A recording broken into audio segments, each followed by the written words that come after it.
They reversed the result of your fight. Yeah. Should they reverse the result of that fight as well? It just depends. Like if that changes the whole fight, if that gives Roach a victory, give him the victory. That's how you keep the integrity of the sport, right? That's why they suspended me, right, to keep the integrity of the sport. It looks like Tank has had enough of people ridiculing him over the knee he took in the Roach fight. Now he's fired back. The criticism hasn't let up since the match ended, and Gervonta Davis is definitely feeling the pressure.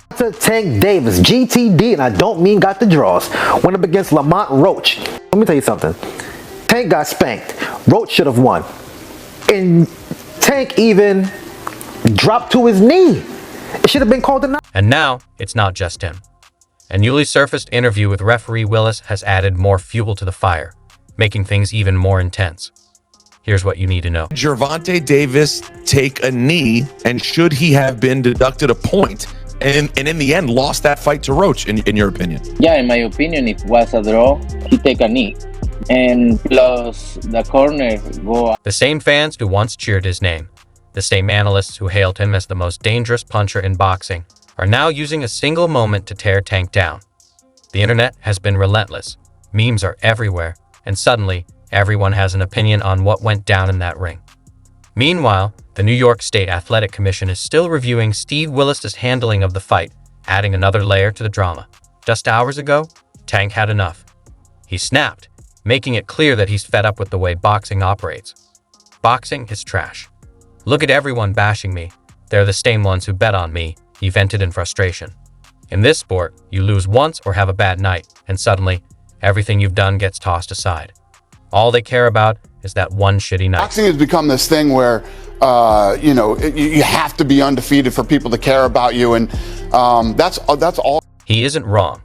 Ever since the fight, the conversation hasn't been about his career, his power, or his dominance. It's been about that moment.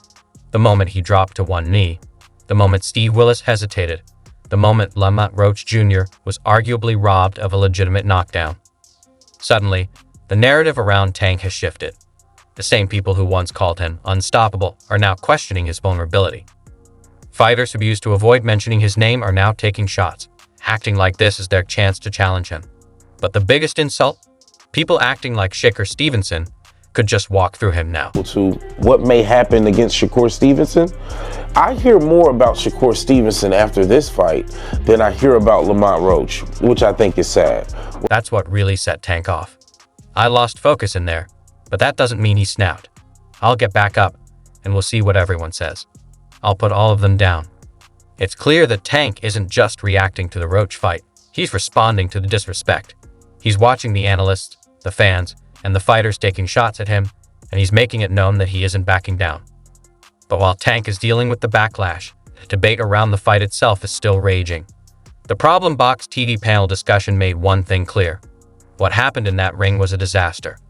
Veteran boxing writer Dan Rafael didn't hold back, saying that Willis's bad call cost Lamont Roach a championship and robbed him of the chance to hand America's top fighter his first loss.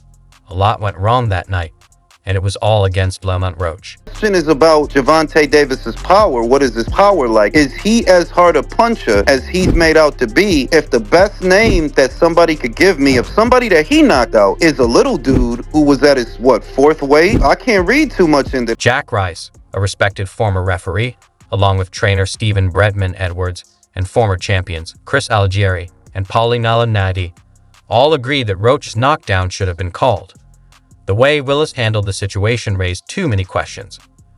First, there was the hesitation. Then, there was the fact that Tank turned his back and walked to his corner in the middle of the round. And in the midst of all this, his trainer, Calvin Ford, was allowed to step up and wipe his face with a towel. How does that happen? Malignaggi asked during the panel. How does a fighter just walk to his corner, get his face wiped, and the ref does nothing? That's insane. To me, I think I won the fight. Now, granted, ninth round should have been called a knockdown.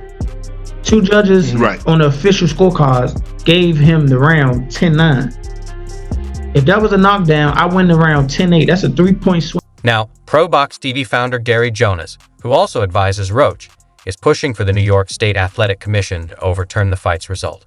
He has officially filed an appeal, arguing that Roach should be declared the winner.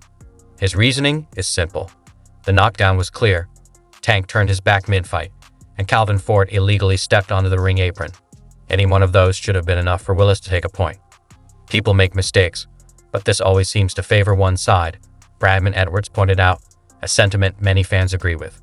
When Tank was the undefeated superstar, everything seemed to go his way. But now, in a moment of weakness, everyone is questioning how boxing protects its biggest stars.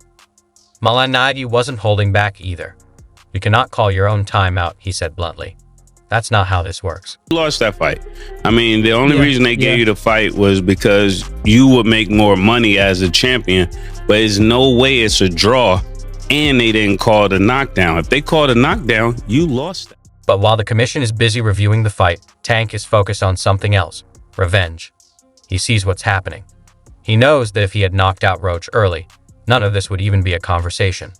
He knows that the same analysts criticizing him now would be praising his power if things had gone differently. And let's not forget the fighters circling around him now. Shakur Stevenson wasted no time throwing shade, implying that Tank's performance proves he can't handle pure boxers. Ryan Garcia, of course, couldn't resist getting involved, clowning Tank on Twitter and saying, "Not so scary anymore, huh?" So when your foot's out, 1 foot out, you're going to get in the ring and you're going to have that moment where you got to step it up and it just won't come. But I think that's what happened. What do you think about him taking the knee at that point? I think that should it have been ruled a knockdown? 100% should have been. He would, and I thought he won the fight personally. The no knockdown, that was like unheard of. It was the first time I've ever seen it with my own 2 eyes, and I'm not sure, bro. I'm definitely not sure, but hopefully we could get it before. Nah, it probably won't be this year. Is that the one you want next? What you was thinking when Tank did that when he took the knee? What you was thinking when he took the knee? I can't speak on it. Can't think on that? Can't speak on it. He did some bullshit though? I can't speak on it. You have no personal opinion, nothing? Can't, especially you. Happened. You thought it was just an off night, or? Everybody has an off night. Everybody has an off night. Yeah, I had a fucking off night with fucking crew.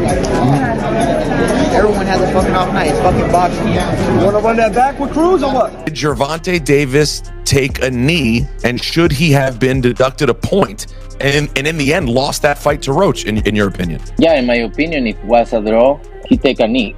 And plus the corner go up and put it a towel in the face, that's a disqualification for sure. I'm talking about the rules, but it's not my